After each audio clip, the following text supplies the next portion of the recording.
नमस्कार, मैं हूं सिंपल मारुद्या और आप देख रहे हैं एमडीपी न्यूज़ 24। एमडीपी न्यूज़ 24 की एक खास पेशकश एक मुलाकात में आपका स्वागत है।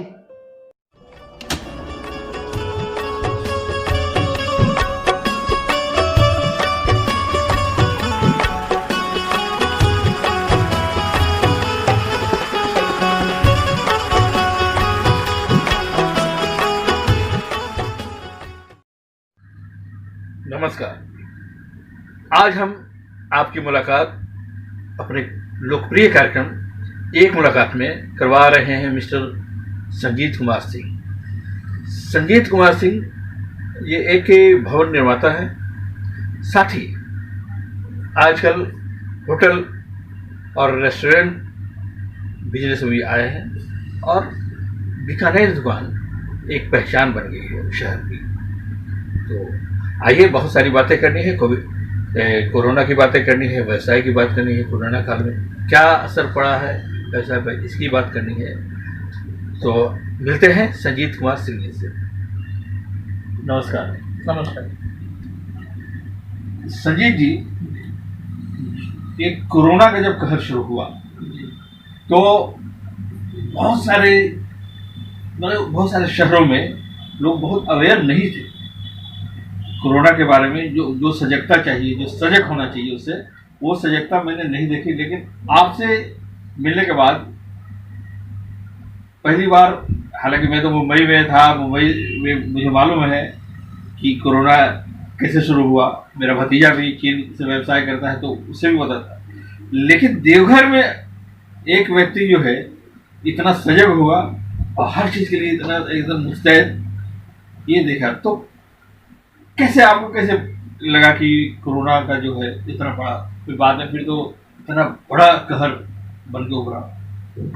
देखिए, हमारे यहाँ हम लोग जब भी कोरोना का कोई न्यूज़ देख रहे थे, टीवी पे देख रहे थे, तो हमारा देश को संचालन करने वाले माननीय प्रधानमंत्री जी खुद भी रिक्वेस्ट कर रहे हैं फ्रंट पेज पे आके कि देशवासी की ज़िंदगी हमारे लिए बहुत ही ज़रूरी है, ना कि बिजनेस बहुत ज़रूरी है। और ये सच भी है कि आपके पास कोई व्यवसाय है या आपके पास खेती है या आपके पास कोई ऐसा प्रॉपर्टीज है जो पड़ा हुआ है और आप यूज़ नहीं कर पा रहे हो और आप बीमार पड़ जाते हैं, तो आप उसको भी बेच करके अपनी ज़िंदगी को जीना चाहते हैं, ज़िंदगी को लाना चाहते हैं। आपको पता होना चाहिए कि आपने ही उसे क्रिएट किया है। अगर आप हैं तो फिर से क्रिएट हो जाएगा जी। ऐसे में मुझे लगा कि जब प्रधानमंत्री जी, सारे देश के प्रबुद्ध व्यक्ति, सारे पदाधिकारी, इतने सारे पदाधिकारियों के द्वारा ये बार बार रिक्वेस्ट किया जा रहा है कि कोरोना महामारी ये पूरे दुनिया में फैला हुआ है। भारतवर्ष में मुझे याद है कि मैं दिल्ली में था 3 मार्च को हम गए थे। और 3 मार्च के दिन मुझे जो कार्यक्रम करना था वो थोड़ा बहुत किए, सेकेंड हाफ में पहुंच करके, फर्स्ट हाफ में पहुंचे थे और सेकेंड हाफ में हमने गया अपना एग्जीबिशन वगैरह घूम करके वापस आए। शाम को आए तो मुझे पता चला टीवी न्यूज़ के माध्यम से कि दिल्ली में कोरोना का मरीज आ चुके हैं और वो मरीज शायद यहाँ से यूरोप से आए थे, यूरोप से ही, यूरोप या रसिया से आए थे, मुझे याद नहीं है। वो राजस्थान घूमते हुए दिल्ली आए थे। अच्छा। और दिल्ली में वो 4 मरीज और साथ साथ एक जो आउट ऑफ कंट्री के हमारे थे लोग, वो पूरा फैमिली कोरोना से ग्रसित है। मैं 4 तारीख को वहाँ पे होटल में थे और मैं नहीं निकला। जैसे ही मालूम हुई कि कोरोना से ग्रसित है, कोरोना दिल्ली में आ गया, तो मुझे लगा कि एक व्यक्ति जो आए हैं वो ऑटो पे चढ़े होंगे, रिक्शा पे चढ़े होंगे, वो कहीं घूमने गए होंगे। हो सकता है कि वो अनजाने हैं, उसके साथ कोई नहीं मिला हो, लेकिन वो ऑटो रिक्शा वाला उसके किसी के साथ मिला हो, किसी चौक पे गया हो, कहीं चाय पिया हो, पान खाया हो, कहीं खाना खाया हो, उसे भी नहीं पता है। तो मुझे लगा कि नहीं निकलना चाहिए और मैं 4 तारीख को नहीं निकला हूँ। 5 तारीख को सुबह में हम दिल्ली से सीधा देवघर आ गए। देवघर आने के बाद मुझे लगा कि भाई ठीक है, वहाँ था कोरोना, यहाँ अभी नहीं है, ठीक ठाक रहे। धीरे धीरे देखे पूरे इंडिया में स्कूलें बंद हो गई। अचानक मेरा कुछ बिजनेस का कमिटमेंट था 15 तारीख को कलकत्ता में, तो मैं 15 तारीख की जगह हम 16 का मीटिंग रखे और 15 को चले गए यहाँ से। जाने के बाद पता चला मुझे, जब मैंने ट्रेन पे बैठा तो मुझे लगा पूरा स्टूडेंट ही भरा हुआ है पूरी ट्रेन में। अच्छा, खाली स्टूडेंट था, राजधानी जैसी ट्रेन में, ऐसी फर्स्ट क्लास में सारा का सारा स्टूडेंट था। मुझे लगा कि भाई इतना सारा स्टूडेंट है। फिर हावड़ा स्टेशन पर उतरे तो मुझे आसमान दिखने लगे। तो भाई मैं क्या कर दिया, क्यों आ गए? कौन टैक्सी वाले को बुलाए जो कोरोना से फ्री हो? उसमें कलकत्ता में नहीं था। हम पहुँच तो गए और मेरा जो काम था उसको करने के लिए मैंने सारे लोगों को फोन किया कि भैया होटल में आके बात कर लीजिए, मैं बाहर नहीं। आपकी अपनी गाड़ी है, आप अपनी गाड़ी से आएँ, मैं किराए की गाड़ी से नहीं। और नेक्स्ट डे मुझे वहाँ का प्राइवेट लोग गाड़ी से छोड़ दिए और मैं अपना ट्रेन पकड़ के वापस आ गया। मैं खुद को 15 दिन क्वारंटाइन कर दिया गया। 22 तारीख को जो लॉकडाउन हुआ ना, 23 तारीख को, तो मुझे लगा कि 14-15 दिन हम कलकत्ता से आए हैं बाहर से, मुझे घर के बाहर नहीं निकलना चाहिए और फैमिली से डिस्टेंस रखना चाहिए, बच्चों से डिस्टेंस रखना चाहिए। हमने किया। 15 दिन जब पूरा हो गया तो मुझे लगा कि नहीं, मैं बिल्कुल ठीक हूँ, मुझे कुछ नहीं हुआ। आपने कोरोना का जो संक्रमण जो है वो आपने देखा। आप जब देवघर आए तो अपने को क्वारंटाइन किया, फिर उसके बाद अपने परिवार को ये, तो आपके पास तो काफ़ी लोग काम करते हैं, तो सबको आपने अवेयर किया इस मामले में? मैं जैसे यहाँ पे आया हूँ देवघर में और दिल्ली से आया तो एक बार लोगों, अपने सारे स्टाफ्स को, सारे ठेकेदार को, हर साइड के लोगों को मैंने अलर्टनेस कर दिया कि भैया ये कोरोना महामारी है, ये कभी भी देवघर भी आ सकता है। आप सभी मास्क लगाएं, वहाँ पे साबुन रखें, पानी रखें। अगर अंडर कंस्ट्रक्शन बिल्डिंग है, कहीं पे प्रॉपर नल की व्यवस्था नहीं है तो कम से कम 2-4 बाल्टियाँ रखें वहाँ पे। बाल्टी में आप पानी रखिए, साबुन रखिए, मग रखिए, ठीक है, और एक व्यक्ति को रखिए जो दूरी से उसको धुलाया करे। हर स्टाफ को बोल दिया और हर ठेकेदार को बोल दिए कि जितना भी हो प्रॉपर पाइपलाइन, एक फर्स्ट डे तो मैंने बाल्टी पानी रख दिया, सेकेंड डे तक हमने प्रॉपर पाइपलाइन से पानी का व्यवस्था कर दिया, साबुन रख दिए। हर आदमी पैर हाथ धो के अंदर आए और पैर हाथ धो के बाहर जाए, ये व्यवस्था कर दिए। सभी ठेकेदार और स्टाफों का यहाँ पे मैंने मीटिंग बुलाया। पहले एक मीटिंग स्टाफ के साथ किया, दूसरा मीटिंग कॉन्ट्रैक्टर के साथ किया और सबों को मैंने जागृत किया, सबको डर लगाया और सबको बोले कि ये आपकी पूरी जिम्मेवारी है कि आप मास्क लगाएं, सैनिटाइजर रखें, साइड पर साबुन रखें, पानी रखें और तभी कार्य करें, नहीं तो आप काम बंद करें। मुझे लगा कि अगर मेरे अगल बगल ठीक है तो मैं भी ठीक हूँ। अच्छा, इतना बड़ा संक्रमण हो जाएगा कोरोना का और उससे इतना प्रभाव फैलेगा, इतना प्रभावित लोग हो जाएंगे, पूरी दुनिया प्रभावित हो जाएगी, ऐसे आपको लगा था? बिल्कुल लगा था, तभी हम इतना अलर्ट कर दिए थे लोगों को। लेकिन सब कुछ ठप हो जाएगा, ट्रेनें बंद हो जाएगी, प्लेन बंद हो, फ्लाइट रद्द हो जाएगी, स्कूल, कॉलेज, मंदिर, मस्जिद, गुरुद्वारे सब बंद हो जाएंगे। का पूरा फर्स्ट वीक ऑफ मार्च में ही लग गया। तभी तो हमारे बच्चे बाहर में पढ़ते थे, उनको मैंने जाने नहीं दिया होने के बाद। बहुत लोग तो भेज दिए, हम भेजे ही नहीं उसको। मुझे पूरा पता था कि ये होना ही है और इसमें बड़ा लॉकडाउन होना है। इंडिया में एक बार कोरोना आ गया तो वो कोई भी व्यक्ति अगर आ जाए तो 100 से कम आदमी 15 दिनों में वो कॉन्टैक्ट नहीं होंगे जब तक कि उनका कोरोना पॉजिटिव का नहीं कोई केस आता।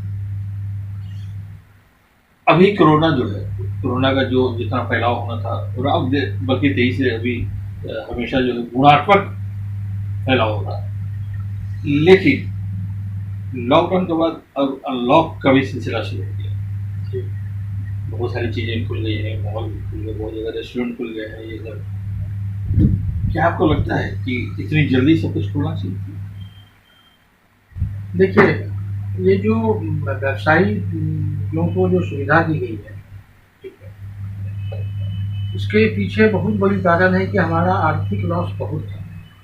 हम खुद भी प्रिपेयर्ड नहीं थे कि ऐसा हो सकता है, बंदी हो जाएगा, जो जहाँ है वहीं रह जाएगा, ट्रेनें बंद हो जाएगी, ठीक है। ऐसे कंडीशन में बहुत सारे लोग ऐसे थे जो 200-500 रुपया पर डे कमा रहे थे, उसके पास डिपॉजिट नहीं था, उसे तो खाने की जला पड़ गई ना। और हम चूँकि भारत हमारा जो कंट्री है उतना प्रॉपर संसाधन के लिए और ना लोग हमारे यहाँ उतने मैच्योर और इतना तरीके से सोच पाए कभी कि हमको कुछ डिपॉजिट रखना है, हमको कुछ खाने की चीज़ें रखना है, हमको कुछ, सबके लिए नया एक्सपीरियंस था। चाहे वो बड़े पदाधिकारी हो, चाहे एक हमारा लेबर क्लास का आदमी हो, सबके लिए नया एक्सपीरियंस था कि आज तो वो बीत गया, कल क्या होगा, आने वाले कल में क्या होना है। सब डरे हुए थे, सहमे हुए थे, लगा डर कर। हाँ,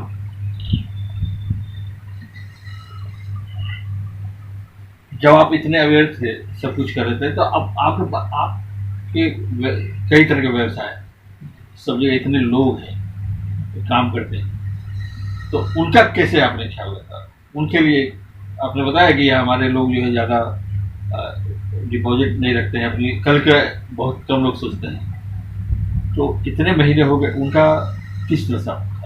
देखिए, हम लोग जो काम करवाते हैं, कॉन्ट्रैक्टर होता है, लेबर होता है, ठीक है। हमारा कॉन्ट्रैक्चुअल में एक बेसिक जो कॉन्सेप्ट है वो ये है कि हम अपने ठेकेदार को या लेबर्स को सबको समझाते हैं कि भैया भविष्य के लिए कुछ पैसा रखो, अगर तुम नहीं रखते हो तो हम तुम्हारे पेमेंट को काट लेते हैं, और काट के तुम्हारा फाइनल फिनिशिंग पैसे देते हैं, तो तुम्हारे पास कुछ डिपॉजिट रह जाता है।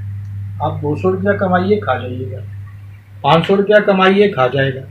हमारे आज घर में, हमारे इंडिया में लोगों को 10,000 रुपया कमा करके घर में चावल दाल रोटी सब्जी के साथ खाना खा रहा है। 50,000 रुपया कमा के लोग खाना खा रहा है, 1 लाख रुपया कमा के भी खाना खा रहा है। कुछ लोग डिपॉजिट करते हैं, कुछ लोग उड़ा ही दे रहे हैं। तो मैं अपने लेबर और मिस्त्री और हमारे साथ जो भी स्टाफ है, ठेकेदार है, मैं सबों का ख्याल रखता हूँ। मतलब हम एक सबों को समझाते हैं। पहला हमने कॉन्सेप्ट किया है कि किसी भी स्टाफ को कोई एडवांस नहीं, ठीक है। अगर आप एडवांस लेते हो तो पूरी ज़िंदगी कर्जे में ही ज़िंदगी काटते हो और हमारे यहाँ जॉब करते हो। दूसरी मैंने कॉन्सेप्ट किया है कि अगर किसी स्टाफ को अकस्मात कोई ऐसी घटना घट जाती है जिसके लिए पैसा चाहिए और वो कर्जा मांगने आता है, तो हम उसको बोलते हैं कि आसानी से बताओ कि उतना पैसा तुमको हम फ्री में ही देते हैं, तुम कर्ज मत लो हमसे। तुम्हें कल लायबिलिटी नहीं होगी कि हमारा अगले महीने में 2,000 कटेगा। तो ये सब चीज़ें हम उसको सिखा करके और डिपॉजिट भी करवाते हैं, ज़रूरत पर हम खड़ा भी रहते हैं। जो हमारे साथ जब तक जुड़े हुए हैं वो मेरा परिवार है, हम उसके लिए सोचते रहते हैं। मुझे इस पर विचार करना भी चाहिए, उसी का कमाई हम खाते हैं। तो कोरोना से जरा हटते हैं, आप बताएं कि आपकी पढ़ाई लिखाई ये कहाँ हो? मतलब आपका जन्म यही हुआ, देवघर में हुआ? नहीं, हमारा जन्म तो देवघर में हुआ था, पर हम देवघर में 1985 से आए। अच्छा। बचपन में कुछ ट्रेजेडी हुआ, मदर फादर नहीं थे, तो मामा के यहाँ रह के पढ़ाई कर लिए, और 85 से हम जब देवघर आए तो 10th करके हम लोग मुंगेर डिस्ट्रिक्ट में पढ़ाई की, मामा के घर में पढ़ाई की। वहाँ से जब हम लोग 10th करके आए तो यहाँ पे 85 में आए, कॉलेज स्टार्ट किए। पढ़ाई तो बहुत स्मूथ नहीं हुआ, लेकिन बिजनेस भी स्टार्ट किया। अच्छा, आपने शुरू से ही तय कर लिया था कि आपको? नहीं, मेरे पास और कोई साधन नहीं था। जॉब करके हम उतना एस्टेब्लिश नहीं हो सकते थे जो बिजनेस करके कर सकते थे। तो पहला अगर हम करते तो मुझे गलत करना पड़ता जी। पहला व्यवसाय क्या, कौन सा व्यवसाय शुरू किया? कुछ नहीं, बस इधर उधर कांटेक्ट करना, कुछ किसी का कोई काम करवा देना, कुछ पैसा कमा लेना कुछ। फिर उसके बाद हमारे भाई साहब थे, उनके साथ साथ हम लोग बिजनेस में लगे, और धीरे धीरे संजोग कहिए कि कष्ट में था लाइफ तो अच्छा करने लगे, पैसों की कीमत को समझने लगे। जब खुद को इस्टेब्लिश किए तो हमको लगता है कि मेरे साथ जुड़ा हुआ अगर 200-500 फैमिली है तो उसको भी अपना खाने पीने का संसाधन बढ़िया हो जी। अब जब उससे भी थोड़ा सा ऊपर उठे तो मुझे लगा मेरे साथ समाज में भी 10-20-50 लोग हैं, तो उसके लिए भी कभी कुछ न कुछ अपना खर्च करके उसके साथ भी चलने का कोशिश कर रहे हैं, करते हैं और चलते हैं। बस इतना ही सा हम लोग सोच के चलते हैं। तो अभी जो व्यवसाय है भवन निर्माण का, तो उसमें कब हम बहुत पहले 2005-06 में हम अपने फ्रेंडों के साथ रांची में अपार्टमेंट वगैरह बना के उसके साथ हमने काम सीखा था। उस समय लोग देवघर में नहीं जानता था कि हम इस व्यवसाय में, आपको बता दें कि झारखंड में मेधा डेयरी जो प्लांट है 2014 तक झारखंड में जितना भी दूध का प्लांट था वो सारा हमने लगाया। अच्छा। मेधा वाली धीरे धीरे उसका सिस्टम बदला, सरकार बदली, फिर वो एनडीडीबी का सिस्टम एनडीडीबी को दे दिया गया। यहाँ पे जेडीपी के नाम से एनडीडीबी कार्य करना शुरू किया, ठीक है। और फिर मुझे भी लगा कि अब हमको कुछ सरकार के भरोसे और गवर्नमेंट का कॉन्ट्रैक्ट पे कितना भरोसा करें, अपना भी कुछ करना चाहिए। तो मैंने रियल इस्टेट का काम पार्टनरशिप में दोस्तों से सीखे और यहाँ पे तलाश रहे थे, मिल गई तो मैंने ईमानदारी पूर्वक काम किया। और हम इकोनॉमिक्स का स्टूडेंट है, मुझे समझ में आ रहा था कि क्राइसिस हमेशा डिमांड क्रिएट करता है। मुझे लगा कि रियल इस्टेट के काम में ईमानदारी से काम करने वालों की संख्या कम है, मैं ईमानदारी से करूँ तो शायद मेरा डिमांड बढ़ जाए। तो अब रियल एस्टेट में थे, उससे पहले डेयरी प्रोजेक्ट से जुड़े रहे, डेयरी में काम लोग गवर्नमेंट का प्रोजेक्ट को लगाते रहे सब कुछ। तो अब आपका ये जो रियल एस्टेट का अच्छा खासा काम चल रहा है, फिर आप रेस्टोरेंट और बेकरी के क्षेत्र में आए, तो ये सोच कर आए कि नहीं, ऑलरेडी मेरा डेयरी का काम तो था ही ना, फूड लाइन का काम था पहले से।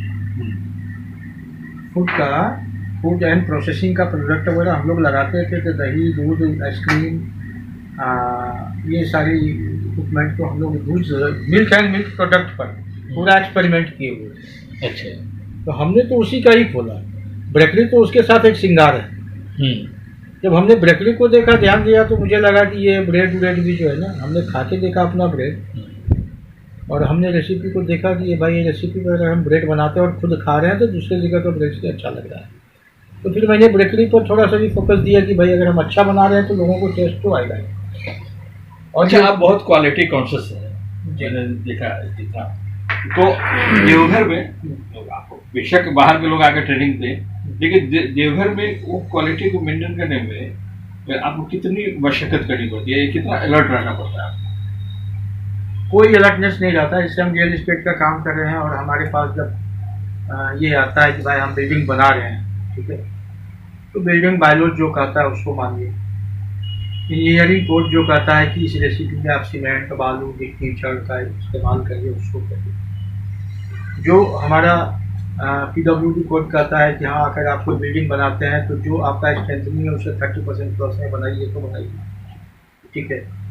मुझे भी लगता है कि भाई अगर उसी को मेंटेन करें जो कहता है, मैं अपने इंजीनियर से या साइड इंचार्ज को नहीं कहता हूँ कि सीमेंट बचा दो, इसमें छड़ कम दे दो, ठीक है, बालू ज़्यादा मिला दो, उसमें हमें कुछ नहीं काम है। जो रेसिपी मैंने लिख के दिया है आप उसके अनुसार काम करो, उसमें गड़बड़ होगा तुम्हारा पैसा कटेगा। ये तो कंस्ट्रक्शन दोनों जगह, और रेस्टोरेंट में दोनों जगह यही चीज़ है, दोनों जगह यही चीज़ है।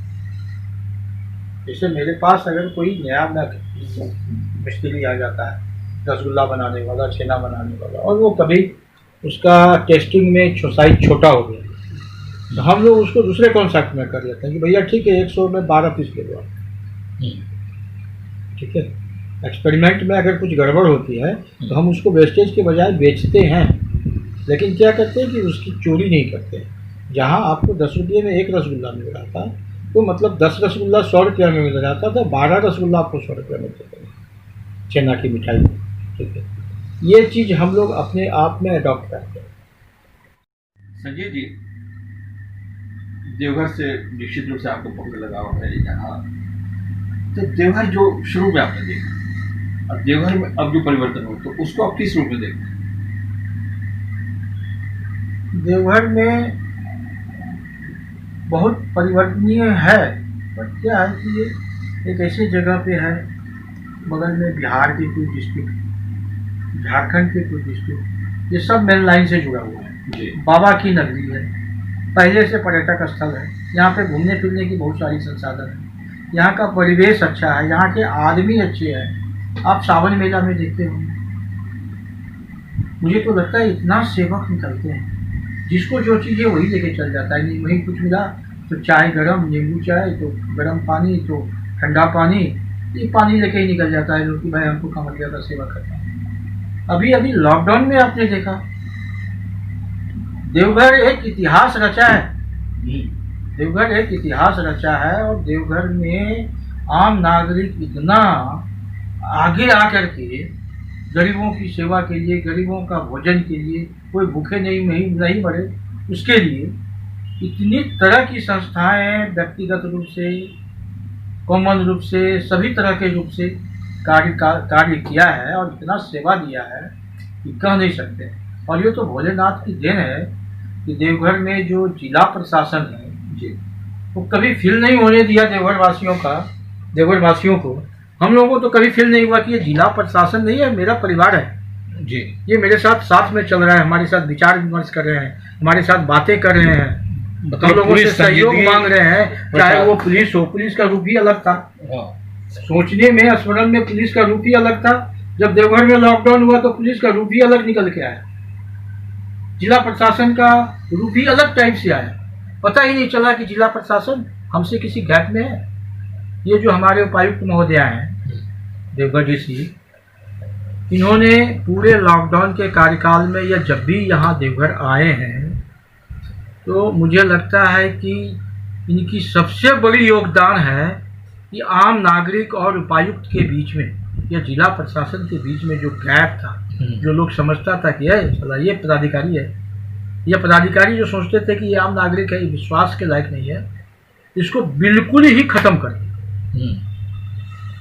ये तो बाबा भोलेनाथ का देन है कि ऐसा उपायुक्त हमारे देवघर डिस्ट्रिक्ट में थी और पूरा लॉकडाउन को इस रूप में देखा गया कि यहाँ लॉकडाउन के क्रम में कोरोना संक्रमण पॉजिटिव तो आया, लेकिन किसी को कोई हताहत नहीं हुआ और न कभी ऐसा बल्क में चेहरे पे पसीना आया कि भाई इतना संक्रमित लोग आ गए हैं, कोई मर सकते हैं, किसी का रिपोर्ट नहीं आ रहा है, या बहुत हार्डनेस हो, कोई आदमी निकल नहीं पा रहा है रोड पे, किसी पे लाठी चलाई जा रही है, किसी को मारपीट किया जा रहा है, ऐसा कुछ भी नहीं था। जो बाहर से भी जो लोग आए उसको बहुत स्मूथली लिए लोग। देवघर जिला में तो प्रशासन को हमने देखा है कि जो इतनी ट्रेनें आई, इतना लेबर आया, इतने रेड जोन से लोग आए, और वो संघर्ष जहाँ की आम नागरिक रोड पे नहीं निकलने के लिए तैयार है, वहाँ के वो लोग खड़ा होकर के उसको खाना दे रहे हैं, पानी दे रहे हैं, अन्य कंपनियों को अप्रोच कर रहे हैं, अन्य लोगों से भी सहयोग मांग रहे हैं, अन्य संस्थानों से सहयोग मांग रहे हैं। हमारी उपायुक्त महोदया तो कहती थी खाली आदमी को ही नहीं बचाइए, जानवर को भी बचाइए, परिंदों का भी ख्याल रखिए, कोई भूखे नहीं मरे इस संसार में। एक रिसर्च में कहा जा रहा है कि अब कोरोना जो है, कोरोना के साथ हमें जीने की आदत बना लेनी चाहिए। तो क्या सच में तो लगता है कि ऐसा होगा? मुझे तो नहीं लगता ऐसा कुछ होगा। ये पिछली बार 1918-20 के दौरान जो वायरस आया था उसका असर बहुत 40 सालों तक हुआ। तो अभी जिस तरह से सारी चीज़ें खुल रही हैं और ऐसा भी माना जा रहा है कि जो संक्रमण जो है, वो संक्रमित व्यक्ति बहुत सारे स्वस्थ हैं, उनको पता नहीं है कि वो संक्रमित है, ऐसे भी कैसे हैं। तो हमें मतलब बार बार ये जिस तरह से सारी चीज़ें खुल रही हैं, तो मुझे लगता है कि हमें आदत डालनी चाहिए। अब फिर कैसे हम फेस करेंगे? लेकिन मुझे नहीं लगता है कि कोरोना के साथ जीने की जरूरत पड़ेगी। मुझे इसका चांसेस बहुत कम लगता है। ये कुछ एक समय की बातें हैं, जब तक इसका कोई मेडिसिन या इसका वैक्सीन नहीं हो जाती है तब तक लोगों को इसके साथ चलना है। जिस दिन आप वैक्सीन आ जाएगी, बहुत ही छूमंतर चीज़ें हैं जो खत्म हो जाएगी। अच्छा, एक चीज़ बताइए कि देवघर जो है, देवघर जिस रूप में अब इसका विकास भी हो रहा है, अब बाहर बहुत महानगरों में भी घूमते रहते हैं, तो उनको देख के आपको क्या लगता है और क्या होना चाहिए देवघर में और किस तरह का विकास होना चाहिए?